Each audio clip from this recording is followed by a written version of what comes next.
Hello, this is the Anfield Wrap Show with your host Rob Gutmann sitting in for Neil Atkinson. I am joined today by Andy Heaton and Steve Evans. This is going to be a special because it's the international break, so there's no Liverpool game to go through and analyse and dissect. This one's actually, we've subtitled it The Goalie Question. Where next for Liverpool with this arguably most important position on the pitch?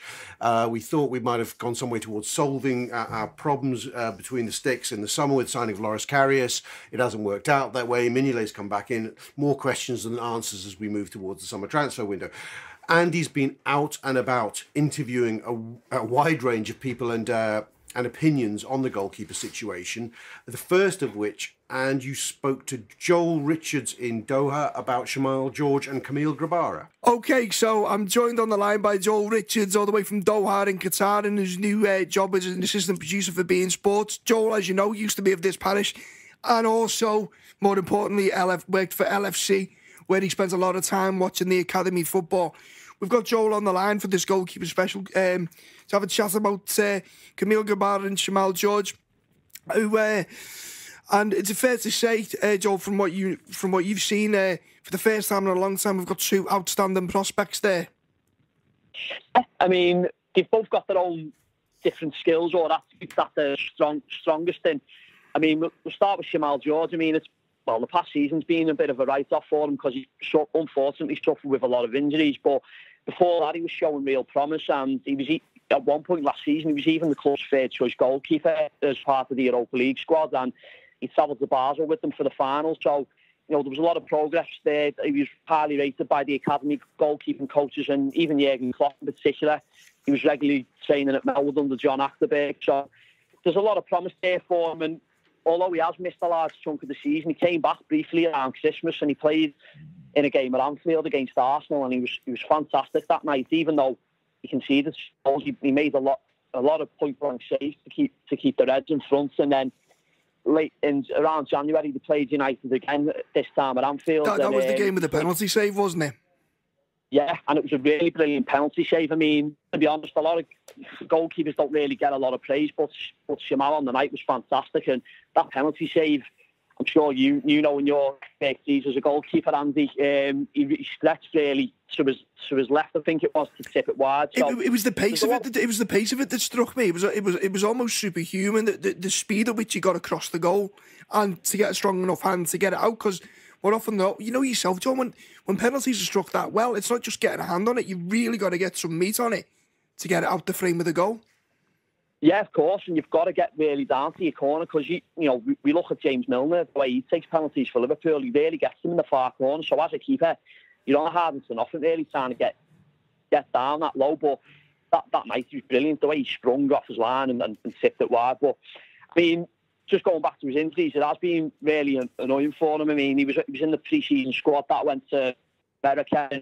Well, before that, he came on as an Anfield sub fluke for Huddersfield when they ran out of subs. But I think for Shamal now, unfortunately, had two keepers behind him in Camille Grabara and Kevin Keller, who challenged his place as number one for the under-23. So they've been regularly rotating. But so when he does eventually come back from fitness, it'll be really interesting to see how that competition plays out, and whether he'll go back in as number one or whether he'll have to fight for his place alongside the other two.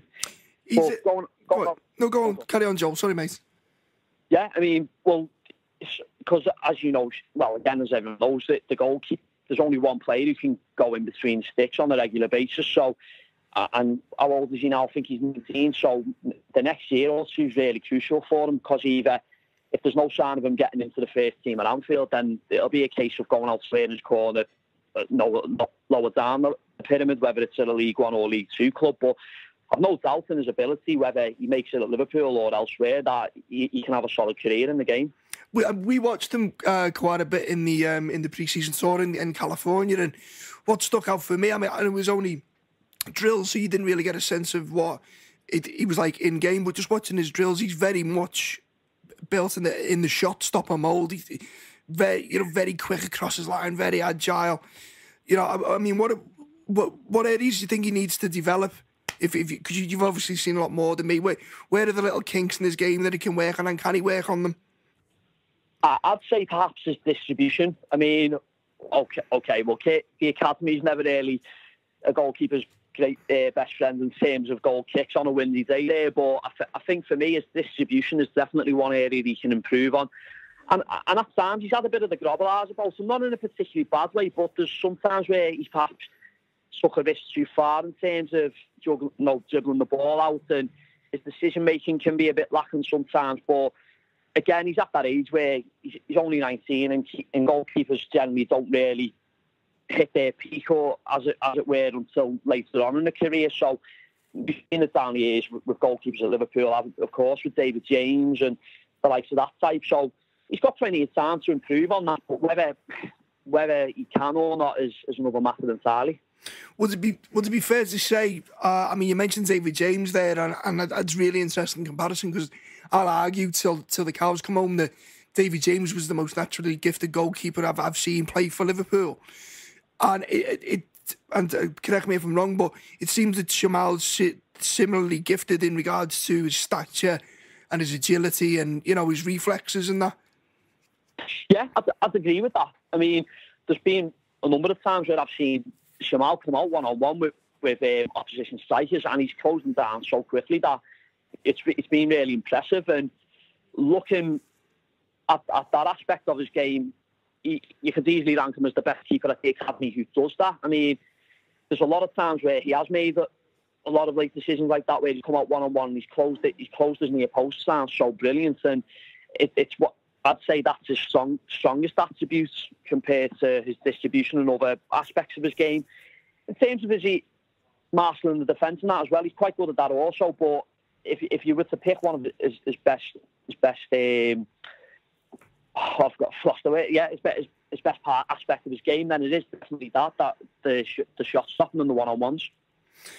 And move on to Grabara. I mean, obviously, hopefully Jamal he gets a run of form and his injuries and that pick up, because as I said, from what little I've seen of him, and we were saying before we came on, there's a real risk for the first time in our lifetime as far back as I remember that either of the two keepers we're going to talk about could actually make a career at Liverpool. So we're going to move on to the second one. Kamil Grabara is kind of came from nowhere. He was saying about Jamal's got these injuries and Grabara's come in. We only signed him in the summer, didn't we? From he's Polish, and we got him from Ruch. Do you know how to pronounce it? Ruch Chorzów? I'll have a go.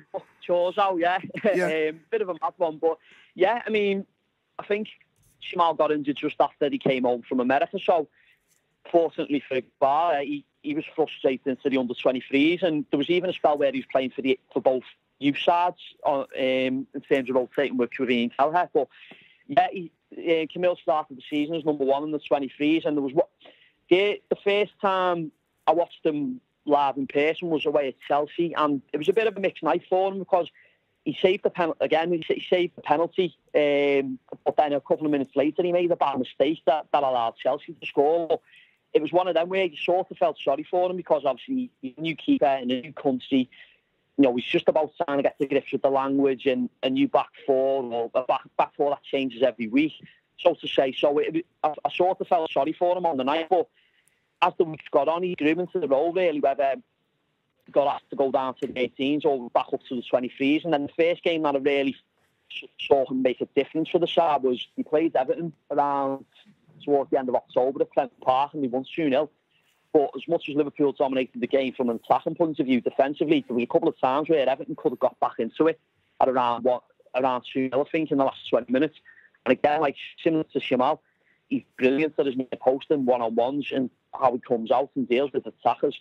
And he made a couple of brilliant saves on the day for that.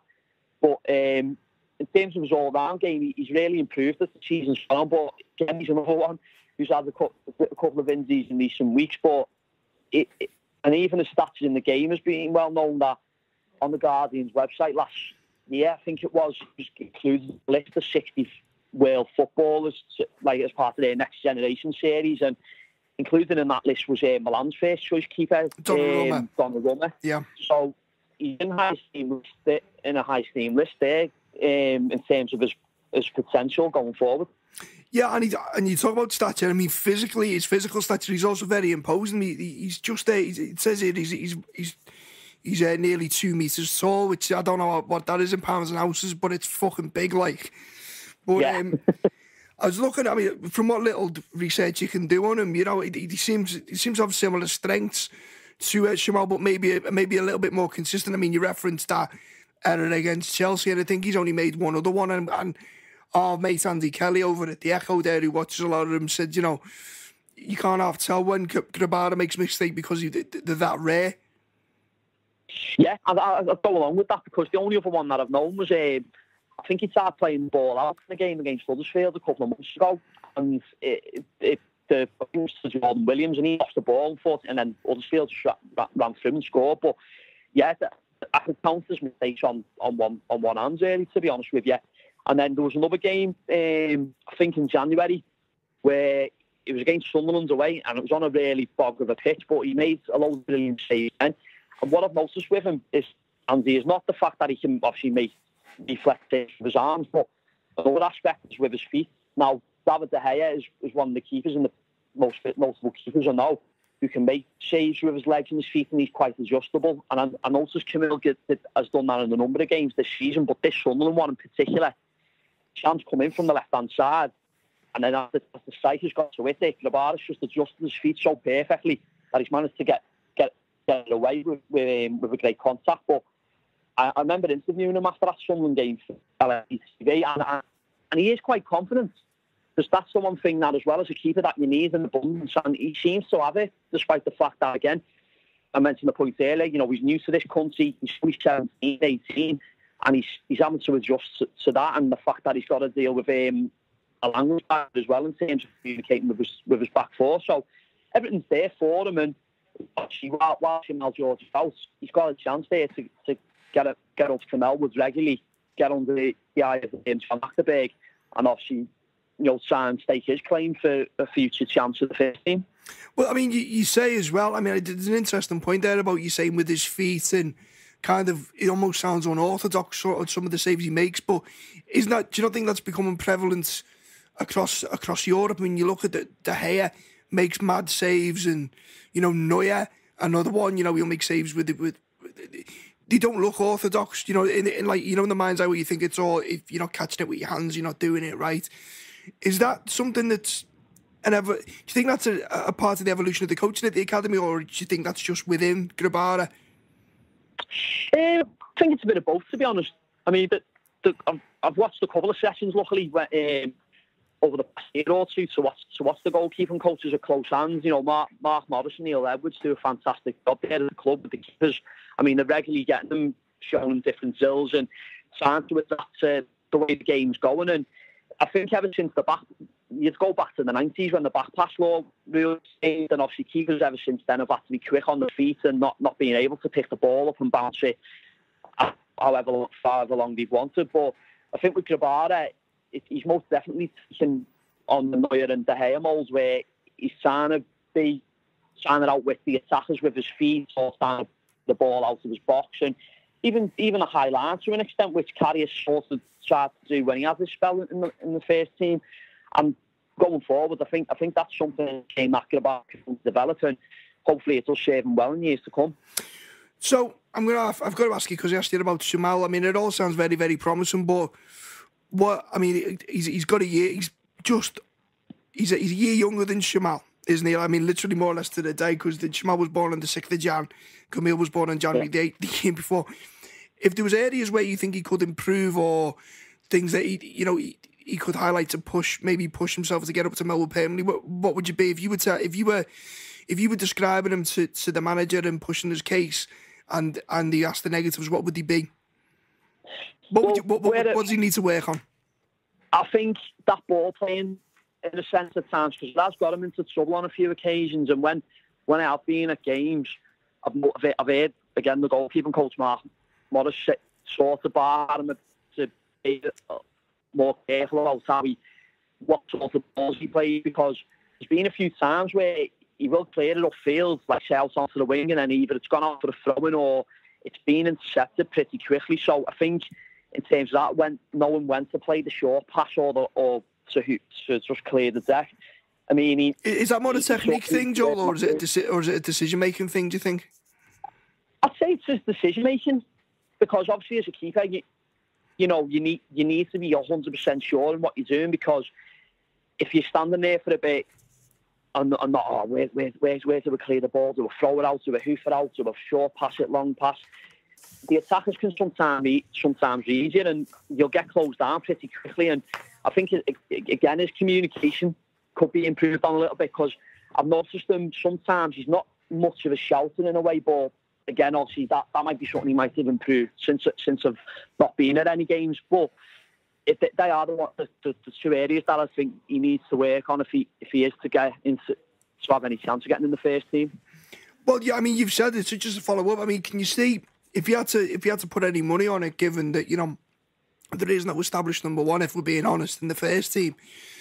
Well, two questions really. Do you think either of them have got enough to make an impression in the first team? And if you had to pick one over the other, who would it be? I think they've got enough, depending on what happens this summer with Klopp, whether he decides to address the issue or not.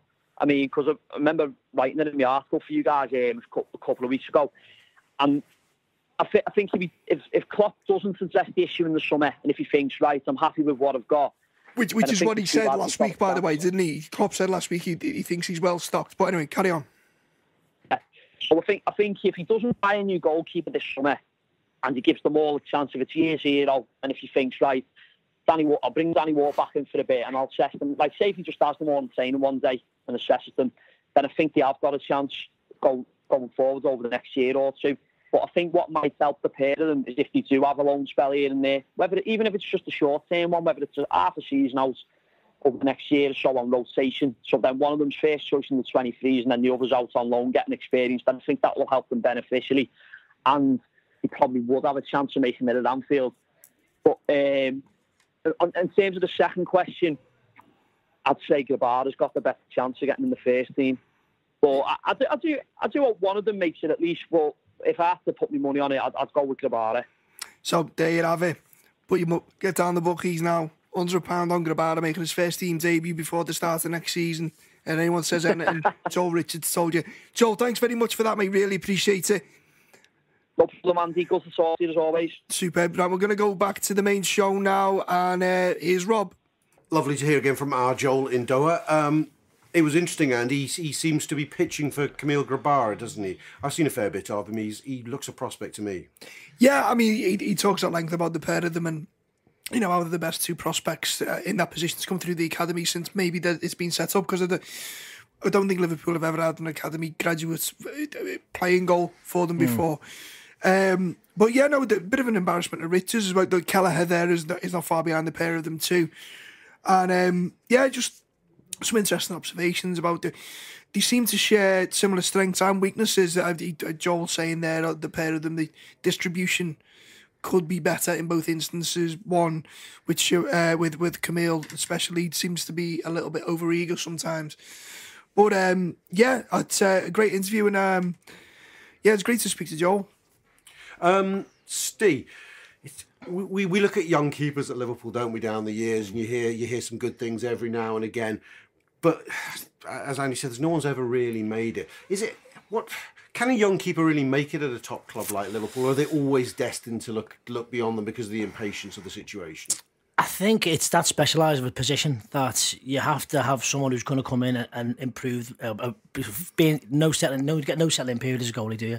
There's no sort of breaking in period. You're in there and you're under the spotlight straight away. So I think a lot of the time the club will look for sort of experience at sort of any sort of top level before they take a chance on throwing the kids in. It is quite strange that you don't see many kids coming through, especially with the amount of sort of spotlight on the goalies these days. And I do think that kids these days compared to when I was younger are better athletes, bigger, stronger. So it maybe is coming towards a time when you will see a kid come through it and make a real good impression. You got the kid at Sunderland, haven't you, Pickford? Yeah, he looks very good, very decent. I'm not too sure he's got the size himself at the moment. I think he may be just a touch short. I mean, I dabbled as a goalie myself when I was younger, and I grew the wrong. I got to a certain age and grew outwards instead of upwards, and that was sort of the end of that, really. I think you look now, some of the giants that are playing goal, I think that's a massive factor as well. So, but it's an interesting one. It's, as I said, such a specialist subject and such a specialist position that, it's the pressures that come with it make it very, very difficult for kids to break through. Well, let's go to the next interview. Andy spoke to Greg from the Huddersfield podcast, Thrice Champion. This is called the Thrice Champions podcast, about Danny Ward, who has actually seen Premier League action. So let's go and hear from Andy and Greg. And now I'm joined by Greg from Huddersfield Town podcast, Thrice Champions. You can find them on Twitter at HTAFC Podcast. Greg, nice one for joining us today. And we're going to ask you some questions about your goalkeeper and our goalkeeper and everyone's best friend, Danny Ward. How's he settled in down there? He's had a good season? I'd say 8 out of 10 season. We had a couple of own goalkeepers last season who were particularly very good, in my opinion. A pretty bang average, but I'd say he's had a really good season. He's a few mistakes here and there. There's a few issues with his game, but that's the same with any young goalkeeper. But 2 or 3 times a season, he's saved us. He's won us points, and he's definitely won us more points than he's dropped us. And the way that Huddersfield plays is naturally too dissimilar to the way that Liverpool play. How has he fitted into that high octane style? The quick distribution, the high pressing, and kind of like the aggression of it all. His distribution's really good. He can pick a pass, which is quite evident because he had a bit of blipping form in the season, and quite rarely people saying, "I'll give our second goalkeeper a chance." But you can see the difference between the two. He's really good with the ball at his feet. Sometimes it's a bit slower with distribution, especially if we can counter-attack. But I think that's more of a style that we play. We kind of like to build up patiently and work teams. But, not many keepers we've had in the last 15 years who can hit it straight to the left back who stood on the touchline and it not go straight out of play. He's a really good sweep keeper. He comes out, he reads the game really well. Sometimes in one-on-one situations he's not the best, but when he got to come out, he does, and his shot stopping ability as well. That's probably what sets him apart from many goalkeepers in this division. I mean, how would you say? I mean, you say about his one-on-ones because we're going to strengths and weaknesses. I mean, what could he be doing better in your opinion? I think because I'm not sure how used he is to playing the kind of the sweep keeper role, which is kind of come into our game and probably yourselves through like the German system. But he seems to really commit, and sometimes I think I'm a bit critical on him. I think the goal that we conceded a goal when we beat Brighton 3-1, and he came out. I mean, to be honest, he had to come out, but he didn't stand up. He didn't make the attacker make the decision. He went early, and then it was just an easy goal for the Brighton lad to score. That 2 or 3 times a season, he's been left in those situations. And to be fair to him, it's not his fault. It's the defence's fault. He should be left in that situation. But I just think with a bit of nous, I remember David De Gea when he first came to England being a bit similar. He rushing out. Make the attacker make the decision. You don't make it for them. Make them make the decision because sometimes they will miss. I mean, how do you think his game was? I mean, he's been put out on loan because he is highly rated at Liverpool to try and develop his game a little bit. Have you seen any progression in his game since the start of the season? Because obviously the Championship is so competitive now. Yeah, I think one of my critical points is his command of the area. I think that's pretty non-existent, but I think it's improved throughout the season. I think that's come into play in a tougher division than the SPL, where he was Aberdeen, and at the start of the season he would very rarely come for anything. He was a line keeper. Now he's coming for more, which I think that's experience. So not many keepers when they're young will actually come and claim everything.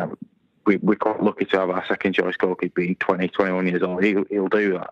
But, that in the last 3 months especially, is kind of come to fruition. He was never coming for him. Now he's coming, he's commanding the area.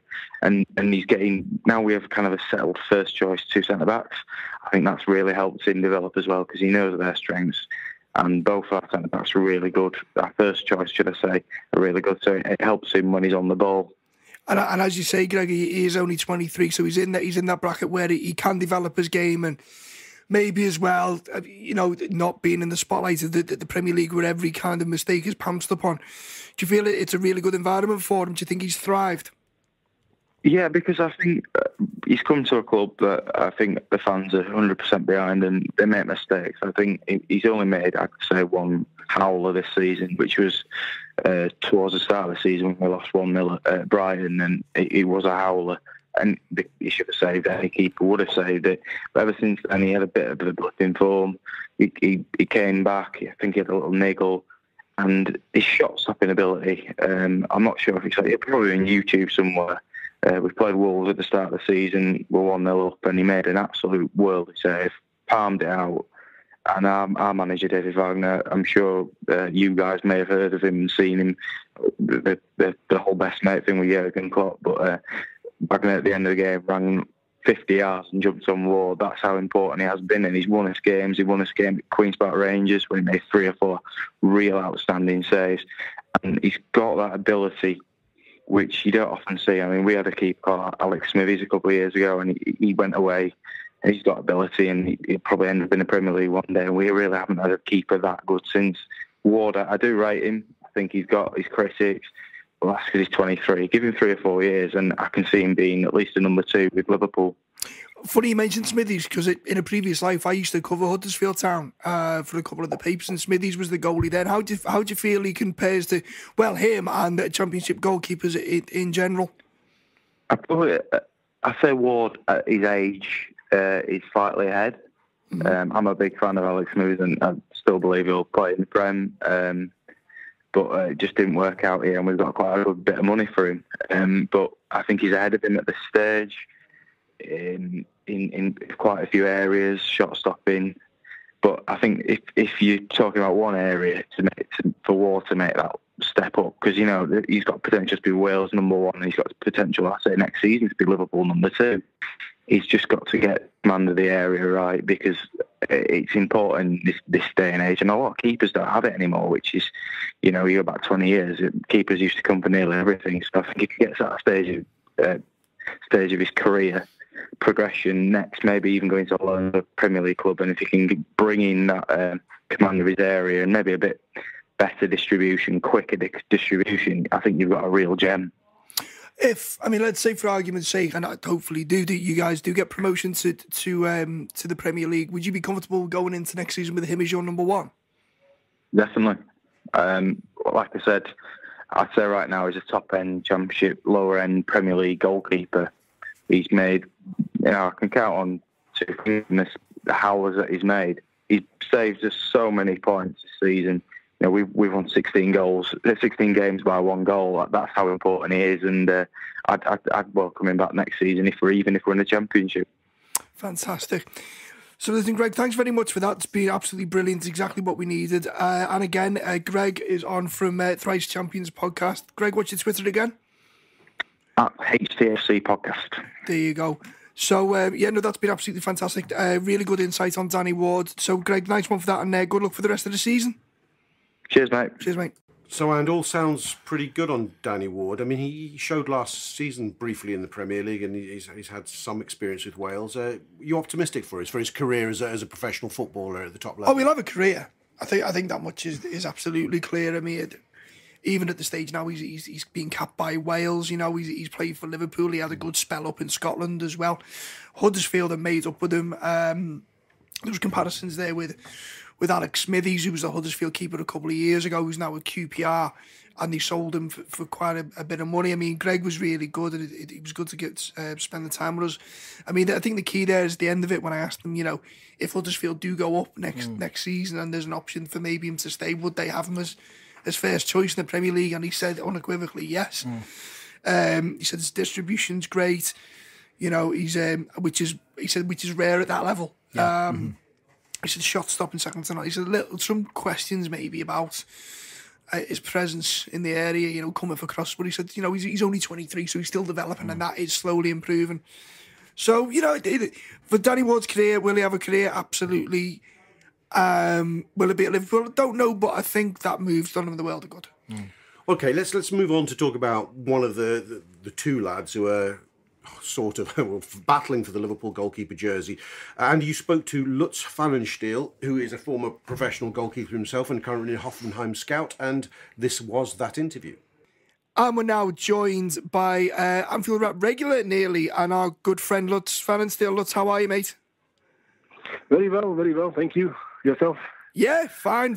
Just to see your boys are having a good season. Hoffenheim are having a good year so far. Yeah, actually, after nearly going down last year, just survived by a whisker. I think had a really good season. Now fourth the rock and really with a big chance to even go a little bit higher. I think the next 2 weeks when we have Bayern Munich at home and Hertha Berlin away, I think it will tell us in what direction we will go. But I think European League, international football now is only not that many games to go. I think it's something which we have to aim for now. So far, so good. So are Liverpool going to be playing Hoffenheim in Europe next season then?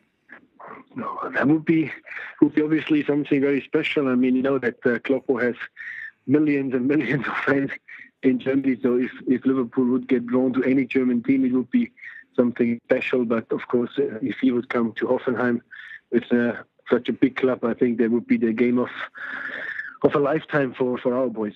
Brilliant. So listen, why I've got you on the phone, I want to talk to you. We're doing a keeper special this week, and I want to talk to you about Loris Karius. I mean, obviously signed for Liverpool in the summer with the intention of being from Mainz, with the intention of being number one, and everyone was very excited, none more so than myself, because we'd seen videos of him and we watched him a little bit because there was strong rumours from earlier in the year he was going to sign, and it just hasn't worked for him so far. I mean, what's your opinion on that? Why do you think why do you think it's gone so wrong? Well, I see it a little bit more neutral. I don't think everything has gone wrong. I mean, I'm watching quite a lot of Liverpool games, and especially in the cup, I think he did a decent job. We're still talking about a very young goalkeeper moving from Mainz, which is, I would call it a normal club in Germany, more on the smaller side, going to like a gigantic club like Liverpool. Of course, it's a completely different pressure every week. Now suddenly you're having the League Cup, the FA Cup, so many different competitions. So I think he just needs some time to really get used to everything, to acclimatize. And on the other hand, I also think lots of Liverpool fans say, well, we have a goalkeeper problem. I don't think you really do. I mean, you're having two good goalkeepers. I think only with two excellent goalkeepers you can actually win titles and qualify for the Champions League and be successful. And I think Mignolet, he took the pressure which obviously Karius gave him when he arrived. I think he took it quite well, and maybe that was a point which Karius was not used, because the last year when he played in Mainz, he was the clear number one. He was one of the star players in Mainz, and probably suddenly he had to fight against a good Belgian goalkeeper for his number one shirt. And, it didn't, as you say, work out that well yet, but I still believe that he's strong enough to bounce back, that he will give Simon Mignolet a good run for the starting position.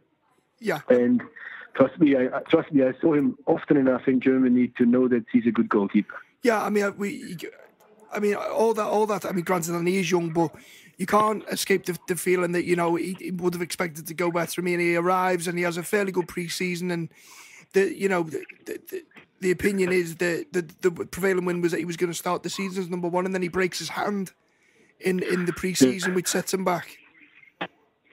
Yeah, the injury obviously was a big point as well, because I think he was on the right way to get the trust of Klopp, of the coaching team. I think also the fans, they were, as you said, excited. They liked him, and then this injury basically really put him back, and then the pressure started to grow. And I watched a few things the last few months, and also what I don't agree with some of the pundits when they kind of like completely whacking a goalkeeper. I say if Peter Schmeichel, David James, or David Seaman would be there and would talk about a goalkeeper, I would say, yeah, they know what they're talking about. But many of the pundits, they know the football very well, no problem. But to judge a goalkeeper, to discuss a goalkeeper's performance and especially mistakes, I think it's not always that easy for an outfield player to really judge that in a matter. And I think that was also the things which Karius had a little bit to get used to, because criticism which he had to face from the from the media, but also from the pundits, I think was a little bit too much, and he probably, even though he doesn't think so on the top of his head, I think in the back of his head, it made a little bit of an impact on him as well. I mean, this is what I wanted to ask you, because I feel a little bit sorry for Loris Karius. Main, and I'll explain why. I mean, he came in and he didn't have the best run of form, but one thing that you mentioned there, which kind of struck me, is that if we'd signed the keeper from England, everyone would know what to expect, what his strengths are, his weaknesses are, etc., because you watch them a lot. But then Loris Karius comes in, and no one really knows what to expect in regards to what his strengths are, what his style of play is, because you know as much as anyone now, there's different styles of goalkeeper.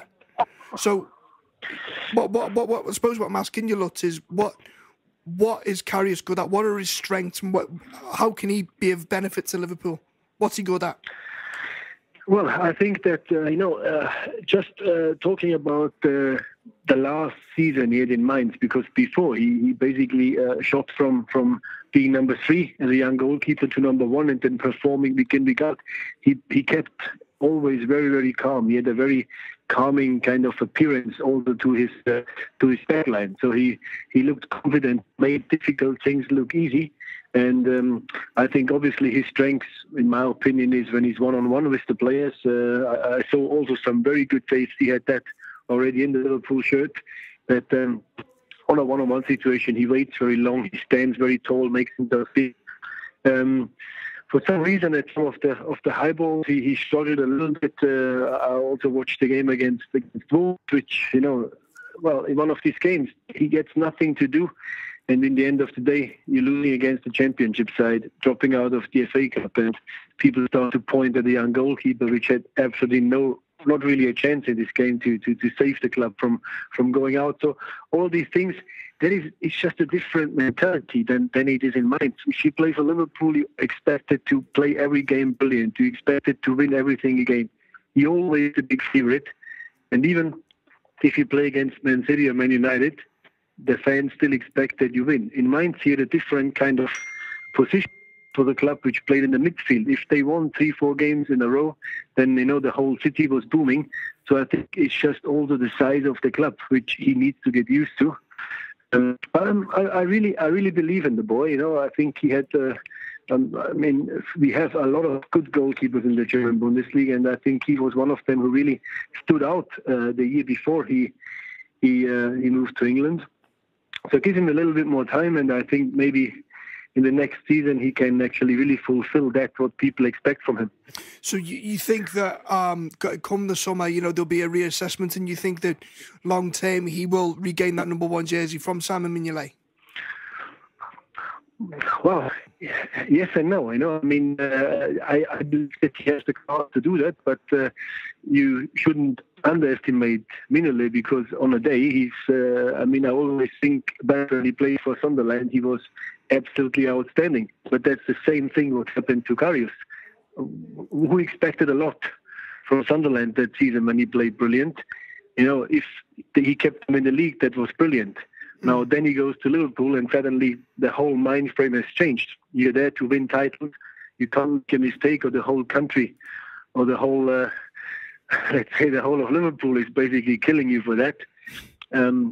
I think that what also Mignolet had to deal with in the start, but I think now he basically focused on that, and I think that is also the time what he needs. But I believe that he has 2 goalkeepers which have roughly the same level. It's up to the fans to decide if they think if that's good enough for a team like Liverpool. I do believe that they are 2 definitely good enough goalkeepers to hold their jersey on a long term. And I think knowing Jurgen Klopp, that he's not really desperate now to looking for another goalkeeper to replace one of them 2 or try to get another number 1. I think they need the trust. I think they need a bit of time. And looking at the table, looking at the stats, it's not all that bad when you're looking at the defensive record. So, what does Jurgen Klopp look for in a goalkeeper? Because you say they're at a similar level, but they're like chalk and cheese, the style of play. So, when I'm talking about distribution-wise, Sam, we've watched Mignolet now for years, and it always seems a little bit slow releasing the ball. His distribution isn't great, whereas Karius his starting position seems a little bit further up, but he's a little more aggressive with his distribution. I mean, what does Klopp look for in a goalkeeper typically? Well, when he was in Dortmund, I mean, he had with Weidenfeldner a goalkeeper who was, I would call it, very traditional. Not a goalkeeper who was brilliant with the foot, more still the typical old-fashioned goalkeeper, catching, saving, but crosses one against one. But being that much involved with the foot, he was average. I think the way the game is played in England, you do need obviously a goalkeeper who can really, distribute the ball, start the attack. But just talking about, for example, look at Claudio Bravo. And he was considered one of the best goalkeepers coming from Barcelona. How difficult he found to adjust to that English game. He's good with the feet, he's a good distributor of the ball, but his way of distribution so far seems not to work at a club like Manchester City. So it's not... it's yes, of course, you can say what goalkeeper Klopp likes. I mean, looking at the goalkeeper he had in Borussia Dortmund, that goalkeeper would not work for Liverpool. So I think what he wants is a very solid goalkeeper which doesn't make many mistakes, where the defense can rely on. And I think you don't always need a goalkeeper who saves 3-4 dead balls every game, but just know that he's very, very steady, very stable. He doesn't make mistakes, and that's how the defense line gets security. I think that is what Siri looks for. That's what he also had in the clubs before when he coached in Germany. Mostly very solid goalkeepers with a very, very small percentage of mistakes. I think that is what he wants. And to be fair, when he signed Karius from Mainz, that's exactly what he had in that season before joining Liverpool. So I think that is what to expect. If I'm looking at the international goalkeeper market at the moment, or also at the one in England, I don't know that many goalkeepers who just would come in and jump into goal for Liverpool and say, here I am, I'm clean number one. It's not that easy. So what separates? So you talk about Mignolet and Karius specifically being at a fairly high level. So, and you talk about Bravo being regarded quite correctly as well, class when he came in. So what separates Karius, for example, from David De Gea or a Manuel Neuer or a Thibaut Courtois? What separates them? Because there seems to be, but Liverpool have had this thing where we feel like, Pepe Reina aside, we haven't had what we'd to speak of as a reliable goalkeeper for like 25 years. Yeah. One that really excels. So what separates the best from the rest? Yeah, I mean, as you mentioned, I think, Neuer and De Gea, it's the two best goalkeepers probably at the moment in the world. But apart from that, if you check in then, the number 3, number 4, number 5 in the world, who is there then who would fit? Let's look at Buffon. Everybody talks about Buffon. Well, he's an old man, but he's more also a traditional goalkeeper, not great with the feet, not a brilliant distributor, but he's just a leader. I don't think he would work for Liverpool. The way you play, I don't think he would fit in the style of play of Jürgen Klopp, even though he's one of the greatest goalkeepers of all times. So, Neuer is probably the best distribution in the world. I mean, his way, the way he can play football, the way he reads the game, and also the way he, I would say, his presence in the goal is just in the moment outstanding. Well, De Gea, he also, think back the first year when he came to Manchester. Now, compare De Gea and compare him with Karius. The first year, did really De Gea had a brilliant year? The first 10, 12 months, he made also many mistakes. Many people say he's not up to the level yet. He has great pace, he's the unstoppable, but he still had that 1-2 blunders in the game, which people remember. And slowly he got into the game, and now he is obviously at the top of his game, of the best in the world. I think you also have to give Karius that chance to really come in, because not everybody just walks in and plays that. Neuer also made mistakes when he was in Schalke, when he was very young. Only when he came to Bayern Munich, he started to be very stable. So to find that perfect goalkeeper who doesn't make any mistakes, I think, you will look for a long time. Everybody makes mistakes, and it's just, I think, the number of mistakes, obviously, but also when is the mistake made. If you're 3-0 up and you make a mistake, it's fine. But obviously, if it's 0-0 against Man United and 2 minutes to go and you make the mistake, then it's the problem. So I think it's a lot about to do with the head, with the brain, with the self-confidence, because the quality of goalkeeping, looking at Mignolet and Karius' training, they're both quality goalkeepers. So it just, I think, comes to do what's happening in the head, how they really can perform spot on at the most important games of the season. Okay, look, so just one final thing then, because you mentioned De Gea, and it's interesting you mentioned that, because the one thing, I'm going to ask you about coaching, because one thing I do know about De Gea is when they signed him, Eric Black was the, not Eric Black, the name escapes. Eric Steele was there, and there was a very clear plan for De Gea, how to develop him. I mean, how much of it is it down to the coaching off the field? Well, a lot. I mean, I'm myself like a coaching instructor for FIFA and for the German FA, educating goalkeeper coaches. And yes, the goalkeeper coach is like, I would say, like it has to be a father figure. It has to be like a psychiatrist, a psychologist for the goalkeeper, dealing with mistakes, also working during the week on the mistakes which were made on the weekend. So to really not just working on the physical fitness, working on taking balls or catching crosses, but working on the mind, how to concentrate, how to be really fit at the right time. There is a lot of credit goes there to the goalkeeper coaches. So I think you are very, very right to follow that plan, to work very, very detailed on the weakness of a goalkeeper. Also to kind of like create a goalkeeper, I would call it profile, how you want your goalkeeper to play so it fits best in the system. Yeah. When it comes to distribution, all that kind of detailed work, it is up to the goalkeeper coach. Jurgen Klopp alone and his staff, they can't do that, because most of the goalkeeper coach works with the 2 guys or the 3 guys. So in the end of the day, I think you're very right. It is important. There's a clear plan. There's a clear development. How do I work? On what do I work to really get the best out of them? Well, maybe, lots we need to get John Henry on the phone to yourself and get you over to Melwood then, maybe, or when we move to the new training base. Fancy a job in Liverpool? I love Liverpool. I'm a Yorkshire man, as you can hear my accent. So, not too far from Liverpool. So at the end of the day, yeah. I mean, anyway, next time I come over, I will definitely visit you as we're already planning for the year. Well, you still haven't been to Anfield yet. You've been promising and promising.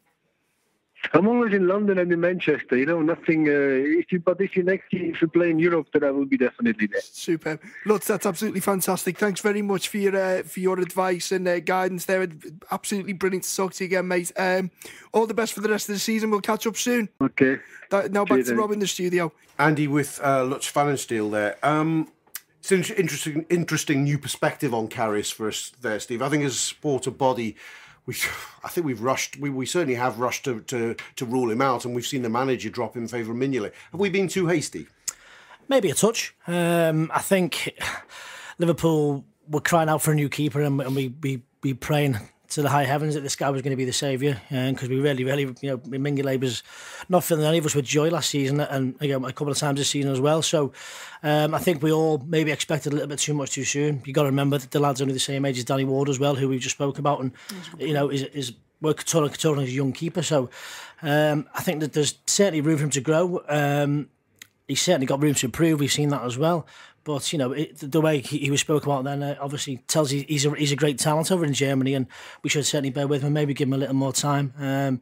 It also helps, I think, this season, which we haven't had, if you've got the Europa League games or stuff like that, when you can blood in sort of a keeper that way as well and give him sort of games here, games there against teams that you should really be beating, especially at home, and fill them with confidence, because obviously the biggest thing about keeper is a confidence, and if you haven't got that, then you're going to struggle. I thought it was really interesting as well what Lutz was saying about the coaching aspect of it. Like, the goalie coach has almost got, as much as being a coach, has almost got to be a father figure as well, with it being such a specialist position. I mean, you might know a little bit more about that. Yeah, I mean, you spend a lot of one-on-one time with the goalkeeper coaches. Obviously, when you're an outfield player, it's you're not as isolated. You're with this whole team, so you do spend a lot of time, and it is the goalkeeping coach's job to build your confidence, to get all these doubts out of your head, to work on your weaknesses and stuff like that. So he does have to be someone. There has to be a very strong bond there with the goalkeeping coach. There's certainly been a few questions asked by some of our fans in the past about our goalkeeping coach. There's probably more questions than answers still there, I think, at the moment. So it's interesting to see that.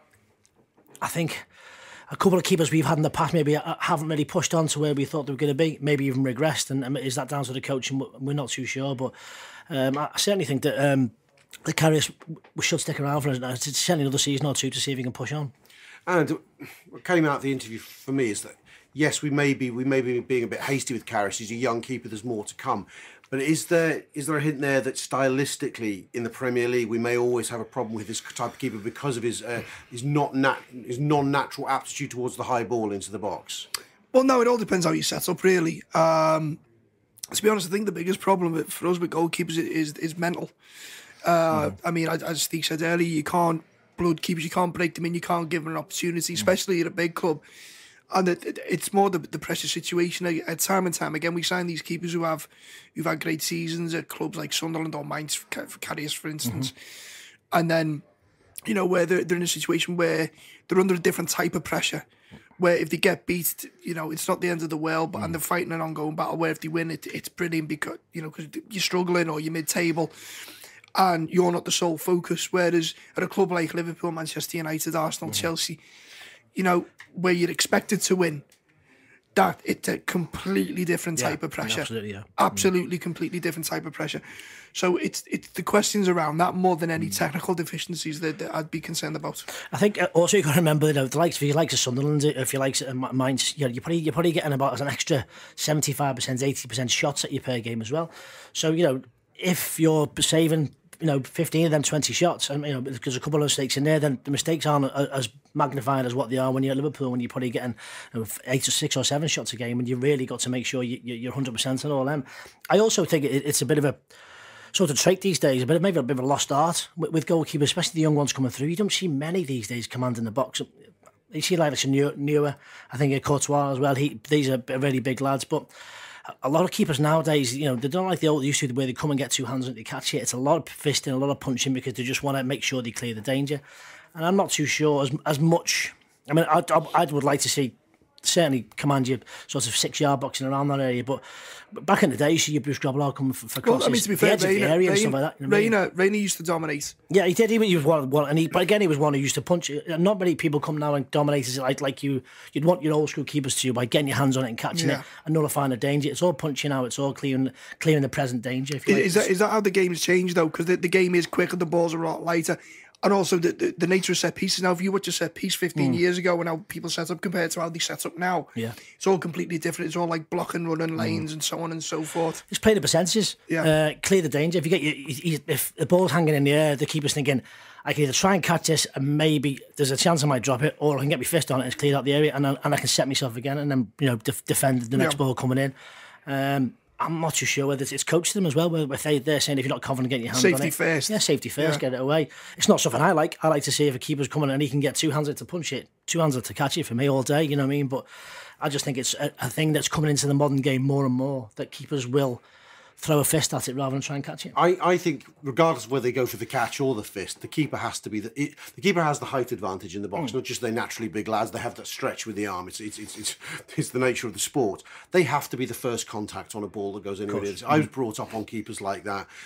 Keepers who the cliche used to be you want your keeper flying over the top of your centre halves, and Grobbelaar was certainly that. See, I disagree with the pair of ears on that. See, I like decisiveness. I like that. I think there's nothing worse than a keeper that'll come 1 minute and not the next. Well, yeah, you got to have consistency. You know what I mean? I'm fine. Yeah, if you said to me, "There's your keeper," you've got choose of 3 keepers. You've got one who's going to come for everything, miss a few, make a few mistakes. You've got one who's not going to come at all, and then one who might come if he fancies it. Well, I'll take the one who comes for everything, makes a couple of mistakes first. And herein lies the problem. We'll come on to Mingler in a minute. He does that quite a lot. He's inconsistent with what he does. Exactly, or the one who just, what he's like, Shea Given, doesn't leave his line, but you know exactly what you're doing, and it's someone else's job to deal with it. That's fine. You could argue De Gea the point as well. De Gea doesn't come for much. No, unless he's sure to taking it. Yeah, exactly. Yeah. And then you've got the one in the middle, which leads into Mignolet, which is not ideal for anyone because chaos. No one knows what's going on. Yeah, I mean, it definitely instills a confidence if you know your keeper's going to come for everything, because you can then sort of shield the player, get out of the way and let the keeper deal with it. If you know he's not going to come, then you take responsibility and deal with it yourself. And that's definitely been a problem of ours for the past 2-3 years. Okay, well let's delve more into the nature of Simon the Ming Mingele. Andy spoke to David Priest, another former professional goalie, and here it is. Absolutely delighted to welcome David Priest onto this week's Anfield Wrap podcast. For those that don't know, David is the person whose opinion I rob and pass off as my own constantly about goalkeepers. Former goalkeeper, now he's doing a bit in the media, he's doing a bit of writing. Recently done a fantastic piece on Claudio Bravo and deconstructed his game for the Times. And you're doing odds and sods. You're busy tonight as well, aren't you, David? I am, yeah. I'm just doing the Monday Night Club with Mark Chapman tonight, so I'll be looking forward to that anyway. Superb. What's on the agenda?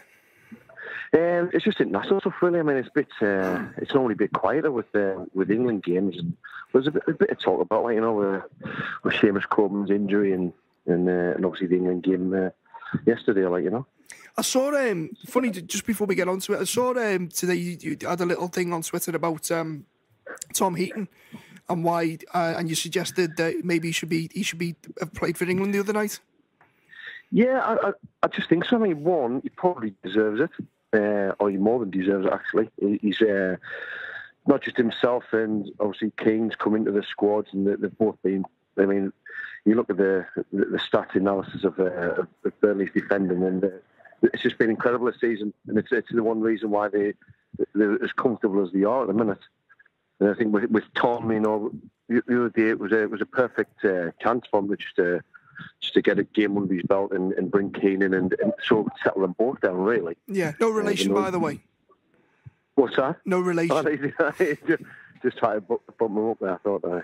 Yeah, but he deserves it, and I think I know he's a bit out of mind, Joe Hart, and I don't really follow Italian football that in depth, but I've been trying to take in as many games as I see of him, and yeah, and I know he's playing behind a bit of a rickety defence of the Torino, but a few bits I've seen of him, I'm not sure whether he's deserved to keep his place, to be honest with you. I think, Gareth Southgate's talking about Defoe and keeping people in the squad on and playing them on credit. I think if that's the key, then you've got to give you have to give Heaton a chance, but no, it didn't happen, did it? No. Anyway, so we'll get to it. It's interesting to see how that one develops. We've got David on the show today to talk about my specialist subject is Simon Mingele. So obviously we've gone through, we've heard Joel before, we're talking about Jamal George and Camille Grabara. We've just heard the brilliant Lutz Fan and Steel talking about Lawrence Carriers. And David, you watched Sunderland quite avidly, and Simon Mingele was the goalie there and had a fantastic season. Went to the season you stayed up a couple of years ago, came to Liverpool, and it's not really been plain sailing. No, I mean, we spoke about it a few times before, where there's a real change in mentality, neither for a keeper who's going from Sunderland, who's been used to being busy all the time, and you never really get much criticism or goals conceded, really, simply because you're keeping teams in the game more than when you play for Liverpool. You're expected to win games, or at least win them points, and it just hasn't been. It just hasn't happened for them. I think this season we're probably seeing a bit more confidence in him. And really, I think it was it ended up being a positive thing for him that he was for Karius. Simply because it just probably given the time to go away, work on a few things with John Achterberg, and then and it took the pressure off him as well, because the pressure was mounting on him. You saw being at Anfield, and when the ball would go back to feet, and there was a sort of an audible groan, and there was a bit of apprehension, and it got to that stage where he needed to be taken out. And I think, you'll know better than me the last few months. From my point of view, I think he's more confident. Kate, what do you think? Yeah, no, he's certainly. You're getting more consistency out of him, certainly. I mean, he's never been a goalkeeper to take a risk anyway, but he just seems to be. I don't know whether, put it this way, he's having a better season this season than he has since his first couple of games when he arrived, but there's still that nagging doubt at the back of your mind, and you'll know better than me, but in the defence, there's still that nagging doubt that he's only 5 seconds away from making a mistake, and that kind of. The problem I've got with him isn't actually with him, it's the fear he transmits throughout the team. Now, maybe that's just my view of it, and I've got it wrong. But you know yourself, you've played the game when everyone seems to be like they're looking at each other, and it just seems to be he's always at the scene of the crime. If you know what I mean? Yeah, exactly. And I mean, whether it's a goal or not, or whether it could ever happen, I've just been able to think of it to myself over especially the last few weeks, and just think that Kasper Schmeichel will be a hell of a fit at Liverpool. And I think one of the reasons, the situation around Simon as well is that I think it's the fact that everybody knows that he gives a number at the club, really. And regardless of whether anybody thinks that Karius is a better keeper or not, he's still going to be here next season. Where you can't really say that about Simon, I don't think. And I think it's kind of like it could work in his favour. Where he could say, "Well, I've got nothing to lose," and he frees himself up a bit and relaxes and performs better. But it's just the insecurity over his future. I think it doesn't help him at all, right? Well, I mean, what I was going to ask you as well. I mean, Karius hasn't got off to the best of starts, and we spoke to lots at length about that. But there's always the way the football's commentated in the media, where there's when Karius made a mistake, there was always the thing of whether that was Mignolet, you'd slaughter him. But then there's the body of evidence that Simon Mignolet's built up over a couple of years.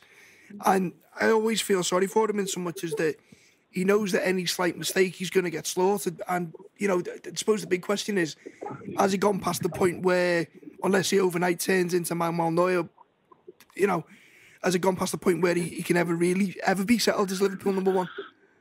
Well, that's it. And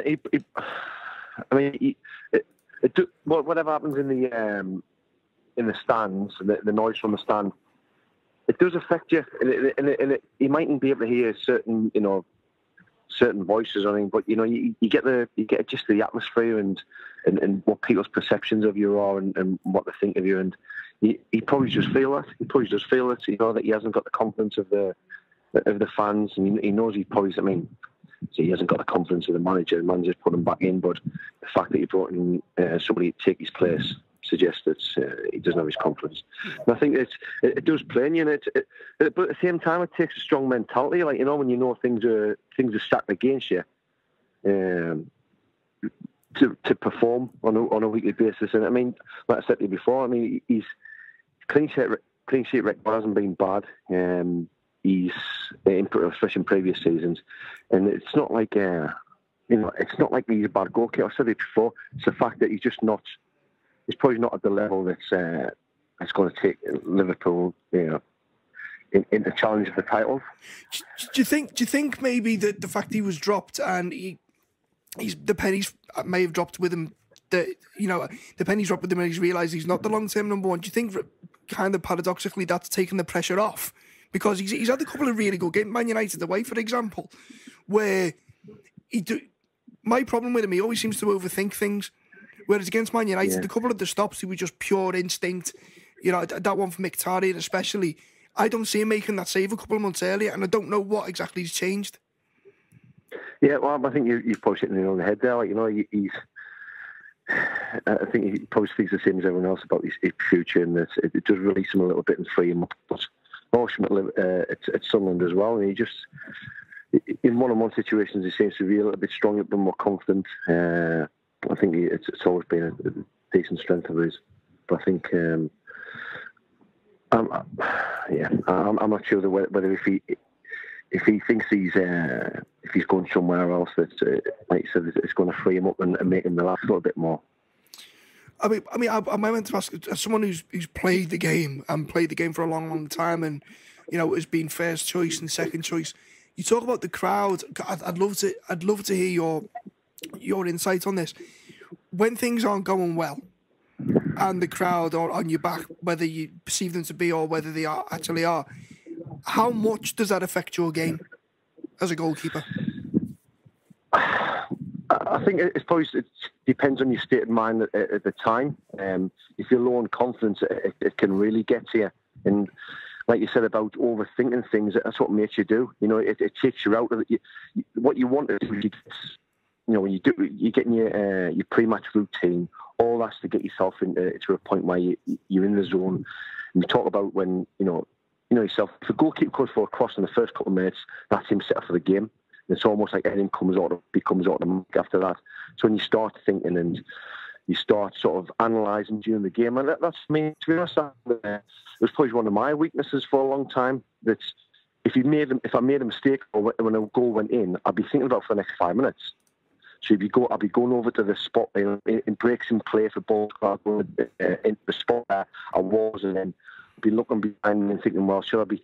You know, and it's when you get to that point when you're analysing during the game and you're not in the zone, that's when you're in trouble. I mean, it's but also in the reverse side of that, I didn't have a great start to my time up in Aberdeen. And I got injured quite early on. I think it took me about 15 months to get back on the side. And I knew that. I knew that I'd have to. I knew that I'd have to. I was going to have to work double hours to get the fans' favour back, like, you know. And it just made me more determined. And there was points when I probably could have left. I came down to Tranmere for a little bit. I almost had the Tranmere. And but it just made me more. It was like a stubbornness to say, well, I'm not going to leave here until I've been on the side, like, you know. So it can work both ways. It can be a motivation as well. You know, you can use it to spur yourself on as well. Can you? Well, the paradox to that is there a risk of over obsessing? I only ask you because I was talking to a friend of mine who's at a club in the Championship, and I don't want to name names and stitch them up, but in their squad they've got a goalie there who's not playing particularly well, and they're convinced he's actually overtraining and over obsessing on the detail to the point where he's a bag of nerves. Yeah, I mean, that as well. I mean, I probably fell foul of that myself. Whereas I got into a state of mind where I thought that if I ever took a day off, then if I didn't train, or if I wasn't doing everything possible I could, whether it was in the gym in the afternoon or whatever, you know, I wouldn't be able to perform at my best. And all that does, it just wears you down really physically, because I'd go about 3 or 4 months and I'd be working hard every day. I wouldn't be taking any days off. And all of a sudden, your body just breaks down. You either get injured or you're susceptible to viruses and things like that. You know, and I get you know, I'd be ill for a while. You know, so it can work against you in that way. But I think it's at the same time you don't want to turn around and say, oh well, I didn't do everything possible to get myself back into form, and it's a balance, and that's where goalkeeping coaches come into it as well. Sometimes goalkeeping coaches is not just about working players hard; it's about putting the reins on them as well, and making sure that if you train too hard, and you know you go over a certain tipping point where your peak is, and it becomes detrimental. It's from the mental side of it as well. You know, I think part of the job is to make sure that when your goalkeeper makes a mistake or that they start beating themselves up, you've got to make sure that they don't do it too much. And because sometimes if the ball comes in, you get a shot and it goes in, and I think I should have saved that. Sometimes you need the goalkeeper. No, you didn't actually. You did everything you could do there. Yeah. And you need to sit down with them and show them on video and show them exactly what's they couldn't do anymore. And I think that's what happens, and that's what you've got to be careful of, and that's what you've got to put the reins on them for, because once you get that style yourself up and then you become too hard on yourself, you've got to try and nip that in the bud quickly, really. Well, I mean, isn't that the golden answer? You know, to avoid that slight hesitation. And you know as much as I do, far more than I do, that playing in goal, it's not even football; it's a completely different sport. And that the slightest mental doubt it's not just like giving away a soft throw in. The slightest niggle can totally throw you off your game. I mean, for instance, what I was going to ask you is that there's been occasions in the past when, and whether it's just my mental perception, but we've come out and it's about 2 or 3 minutes in the game and the goalkeeper hasn't even touched the ball. Well, you're looking at him and you're going, he doesn't look right. The goalkeeper doesn't look like he's walked out on the pitch thinking, I best not make a mistake here. I mean, is that a thing or is that just, am I getting that wrong? Oh no, it's certainly like, no, but I mean, like all things that can go both ways, because then it's like people see fear of failure as a sort of negative. But I mean, that's what drives some people on. Some people thrive off that. But I think there's nothing worse. There isn't. I mean, it's very rare that you actually see it, especially at top level. There's nothing worse than seeing a goalkeeper you see is clearly struggling for confidence. And you're exactly right there. They've done nothing in the game. They've took no part in it. But you can just look at somebody and look at the demeanour and look at something tells you that something's not right. And there's nothing in my eyes. There's nothing worse than that. And I feel you feel so much sympathy for keepers because you know I've been in that position myself. We all have, like, you know. There's times when you've just got to try and front it out, and it's easier than done, really. But I think more than anything, it's like anything else. It's about balance. You know, there was a keeper I used to play called Peter Kerr, a Danish fellow who's took his for a while from the Danish national squad, and that's all he ever spoke about after the game. Never got too wound up and never too happy after we got beat. He was never too down. Like, he just always kept on a level. Yeah, that's key to it, really. That's what I found. For the best years I had, I probably didn't enjoy them as much because I think that's part of football, the ups and the downs. Yeah, but it's better. It's better for a goalkeeper, I think, to be more robotic. Not everyone can be like Schmeichel and rant and rave and also keep the focus. I think somebody like modern day keepers now probably is better off being like Edwin van der Sar. Just robotic, like robotic almost. Yeah, exactly. Calm and he still had his authority, even though he wasn't ranting and raving all the time. Like, you know. Well, you knew what he was going to do. You knew what he was going to do. 99% of the time, his back four knew exactly what he was going to be doing, which is most of half the battle. And that's it. I mean, we go back to Carris and you see that they both haven't had great times the last couple of seasons. Not great stuff from Carris. His form's been iffy. So then, is it down to both their goalkeepers, or is it down to the defence that's playing in front of them? Is the relationship between the goalkeepers and the defence, is that not working? There's more to it than just simply the keeper not playing well.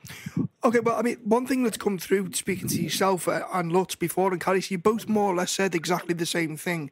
Lutz was saying playing for Mainz is totally different to playing for Liverpool, and you said the same about Sunderland and Mignolet. Like, is it almost like, I know we said football for a goalie is a completely different game to an outfielder, but is there almost two completely different types of goalkeeper playing two different games? Is there a game within a game in regards to you may only need to do one thing all game, but you best do it right, and you're under all this pressure? And is that completely different to, say, Simon, who I'm sure if he went to, I don't know, amid, a team where there's not so much pressure, he'd excel again? Do you think there is that difference between the top keepers and the rest?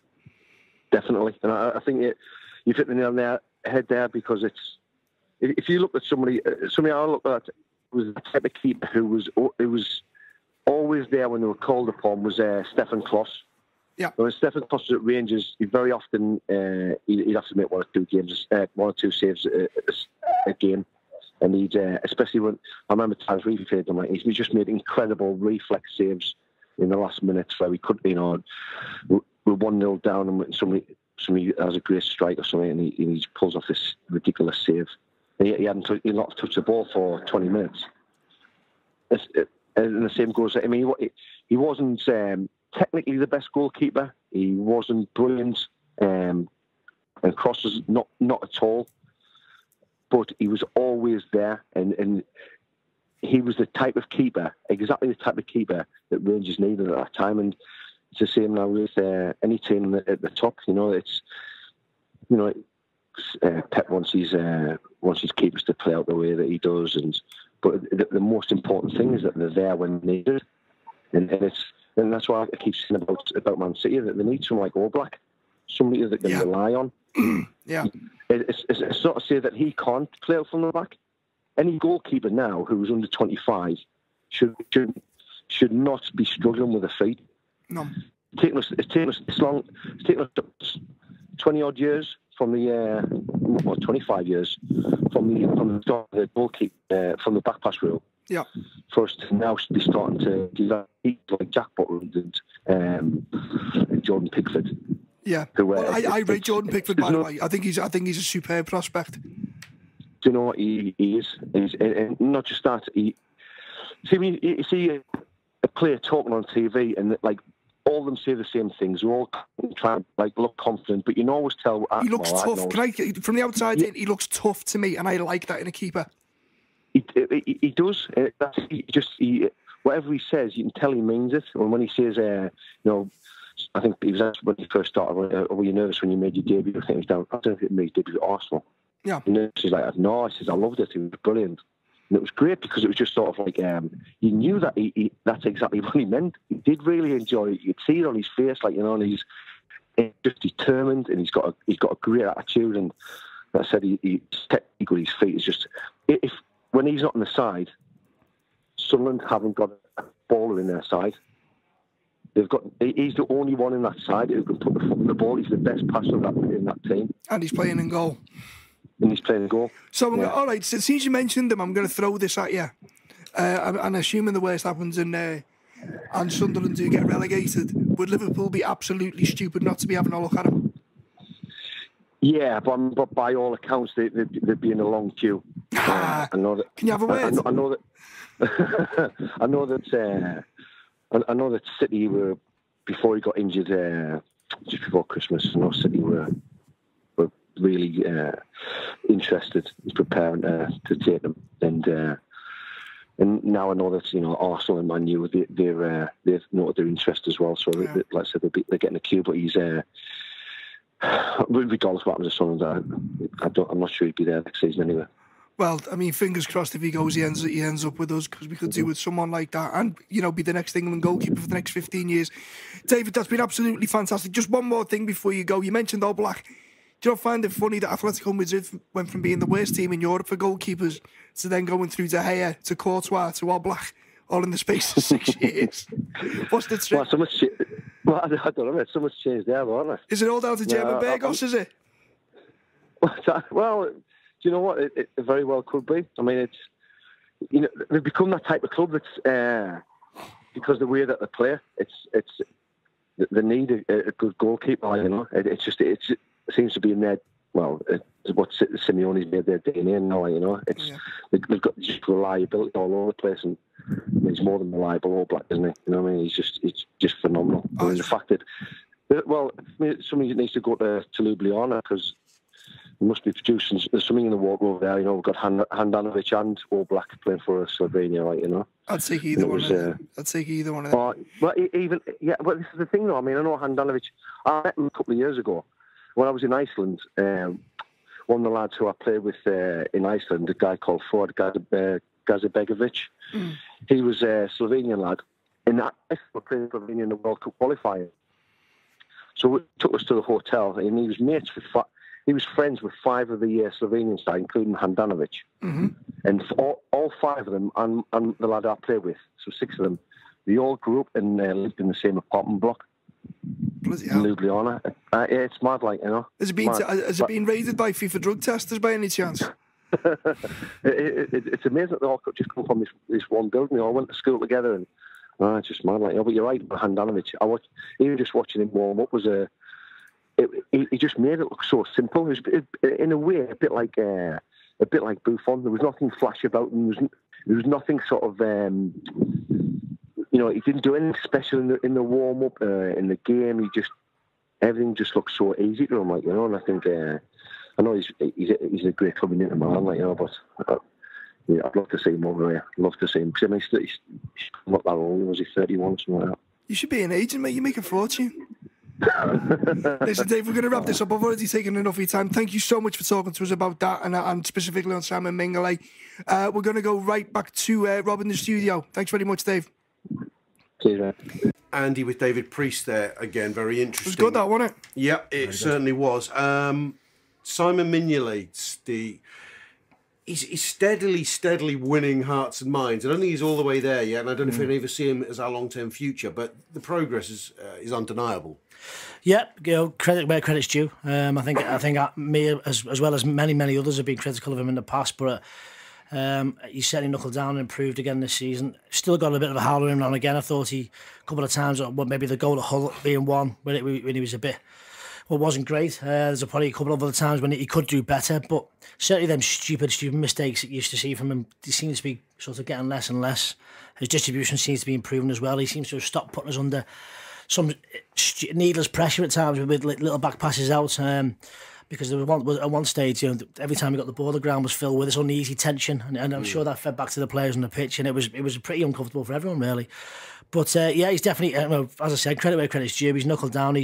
Again, every time he's been left out in the past, I think he's come back a bit stronger. I think it's always quite worked for him, and I just think again he's improved. I'm not too sure, but I don't think he'll be the long-term answer. I don't think the manager sees him that way. He's still got one in him, though, hasn't he? You're always, I mean, as I said, Hull away was one. Definitely, I was there watching that one. I thought the Arsenal goal at home when we played Arsenal, I thought he could have done better with that. But again, that was a nitpicky one. But certainly the Hull away one, this is the kind of stuff he does. He's never the bravest sometimes for me. And he's still doing that thing we were talking about just before the break there about the cross need. He's neither coming nor going sometimes, and it just spreads absolute panic. Yeah, I think he's been more consistent with that. He's coming in and again, just getting fists on it and getting away, clearing the danger. He's not trying to flap it and try and get two hands in and catching it. And if that's the way he's comfortable, then so be it, But I don't think he's a long-term answer for us. I think the club will see it that way as well. I think there must be something in the pipeline for us, maybe in the summer. Do you think we talked about how he's improved, and he has improved. I mean, Old Trafford, the phenomenal Great performance. And it's almost if he's deemed up happy, he's been freed by this. It's just a guess, hypothesis. Because he knows he's not the long-term solution, he's not putting that pressure on himself anymore. And it's kind of, well, whatever will be. I'm in, I'm just going to make the best of it. And he's not feeling that pressure, because you can't tell me, we watched him for seasons. And we mentioned it with David there, you can tell within 5 minutes, even if he hasn't touched the ball, it's going to be one of those days with him, because he just doesn't look. He shrinks. He does, yeah. He shrinks. It's funny that, isn't it? Because you can visibly see his shoulders drop. Literally, if something happens in the first sort of 4 or 5 minutes, he's very much a confidence player. But maybe that is sort of, maybe I've got something there, and I think maybe as he thinks to himself, well, maybe my days are numbered here anyway, so I'm just going to enjoy it while I can. Maybe that's helped him. Maybe that's just thought to himself, the pressure's off a little bit, and I can only do what I can do. And it's worked for him a little bit, because I said he's knuckled down, he's improved. So, or maybe it is just improvement. Maybe, yeah. And he's not. I mean, we were talking then in the interview about keepers typically the perfectionists, and they can over obsess, and it goes back to the whole thing about there being two different types of goalkeeper, where it again being different at Sunderland to Liverpool, and you can imagine it'd be very easy to over obsess during the weekend training about the finer details and fill in your head to the point where it's actually counterproductive. And again, it's another, as was mentioned in the interview with David there, it's as much the role of a goalie coach. I know the father figure that Lutz said, but to rein that in as well, if you see them like over-analysing and overthinking, to maybe just pull them in and go, you know what, just relax a little bit. Yeah, that's obviously massive, because if you get inside your head too much, all you're going to do is raise more doubts. Again, I think that just comes down to more natural ability than anything. If you're able to just rely on instincts without real. I think the biggest thing about football these days, which is the enjoyment, and if you can go out and enjoy your football, then all pressures are gone for me. Again, it's difficult being a keeper, because you are under such scrutiny, especially for Liverpool Football Club, where a lot has been made of the keepers over the past 2 or 3 seasons. Isn't it funny that almost the perfect keeper is someone who doesn't care? Yeah, absolutely. I mean, Bruce Gutmann was a very prime example of that. Did not give a shit. Make a mistake. He didn't care, because he would just keep coming for every single ball, because he didn't care. Thick-skinned. Exactly, yeah. And you have to be thick-skinned as a keeper. You put yourself on the line to get absolute pelters if you make a mistake. Bruce Gutmann made them, but he was also an absolutely outstanding goalkeeper as well. You go through them. David James, starting to said in the thing, most naturally gifted goalkeeper I've seen at Liverpool. Physically perfect in my lifetime. Well, you could see him, he'd make a mistake, and you could tell the next one and the next one and the next one. And I mean, David, he was brave enough to admit as well in his career, where he's made a mistake in a game, and for the next 5 minutes, it's just a nightmare, because he's over obsessed and he's looking at the spot where he should have dived, and whereas he said these elite keepers, they make a mistake and it's like, it's gone, forget about it. And again, it goes back to the coaching. Can you coach that? Is that a thing you can? I don't think you can. I don't. I mean, Is it almost as if there's two types of goalkeeper? Yeah, I think so. Yeah, it's personality, right? Spot on from Rob, because I think you're either comfortable in your own head about being a keeper. I think again, if you've got form for making mistakes, if you keep making them, and it's a build up of things, isn't it? But if you're a very, very good goalkeeper, and you know you're a good goalkeeper, one mistake isn't going to knock you off your stride. You know, you get up and get back on the horse straight away, and away you go. What do you make of because in the interview, David, I mean, we had a little chat about Jordan Pickford, who I rate highly, and apparently a load of clubs are after. But David threw in a shout that, and he'd been linked before for Kasper Schmeichel. Yeah. He said wouldn't be a bad move for Liverpool. You know, that he's won the Premier League, and he seems to have the arrogance that his dad did, where you thinking, you prick. But you want that, where he just washes off and forget about it. And he's got that experience now of winning the title too. If you give me a choice of the two, at the moment, I'd take Schmeichel. I wrote something on Twitter about it last week when I watched the West Ham game. I think he's very, very good. Doesn't make too many mistakes. I mean, every goalkeeper makes mistakes now and again. You're never going to get away from that. But it's the frequency. But he doesn't dip after a mistake. Yeah, and he seems to come back. Yeah. You know, the confidence thing is there. As you said, the arrogance, which again, keepers needs a little bit of. He would definitely be more of a short term then, because I don't think he's getting any younger. So he must be over 30 now. We're pushing 30 odd.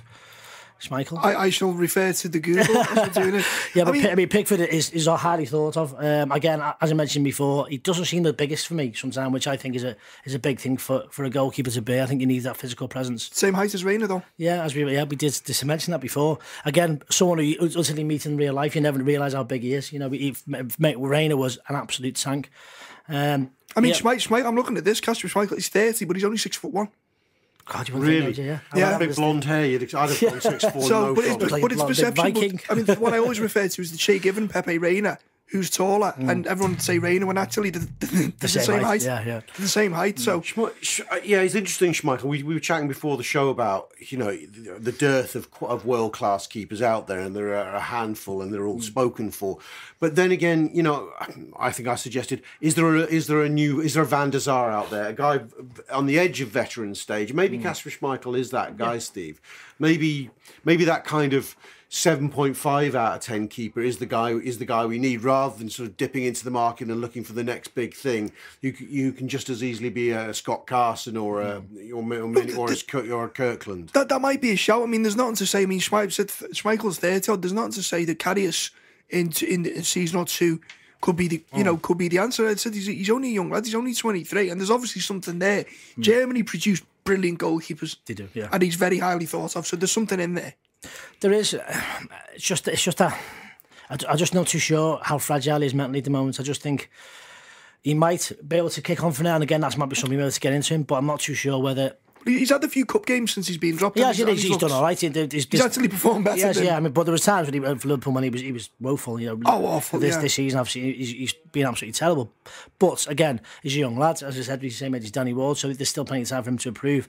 Mignolet, I think, is not getting any younger, and certainly doesn't fill us with confidence, and will always have that in him. But so I think someone like Schmeichel will definitely fill up, be a decent replacement for him. The thing with Mignolet as well, what he's hindered by, and maybe lets Karius off the hook a little bit, in so much as there's such a body of evidence of Mignolet. Mignolet's, I won't say faults, but say weaknesses or his back gaps. catalogue is pretty vast. Yeah, he'll never get the benefit of the doubt where the Karius is still young enough to go. Well, you know what? Some credit in the bank. Yeah. Maybe. Yeah. That's always the case. I mean, Mignolet's through that many howlers with us now. I think every time people are just ready and waiting for him to do another one, really. As soon as he does, again, the crowd turns and they're on his back straight away.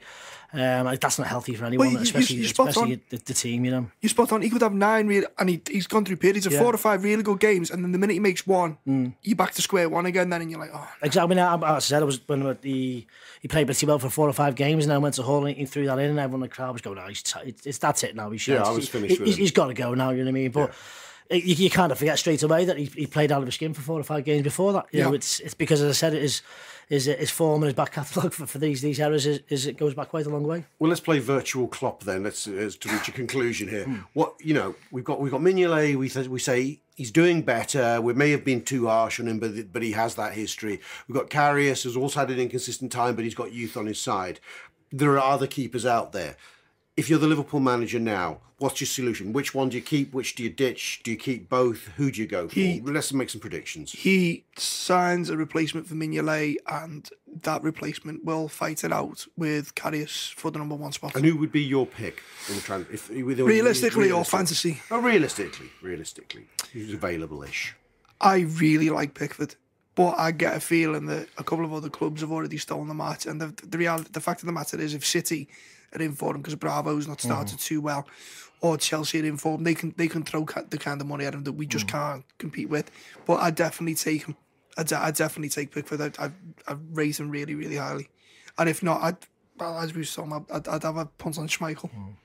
See, the Pickford one's interesting because if the likes, if the rumours are true, so to speak, and the likes of Chelsea and Man United and Man City, you can see Man City wanting a keeper. You can understand that because obviously the two they've got haven't really set the world alight this season.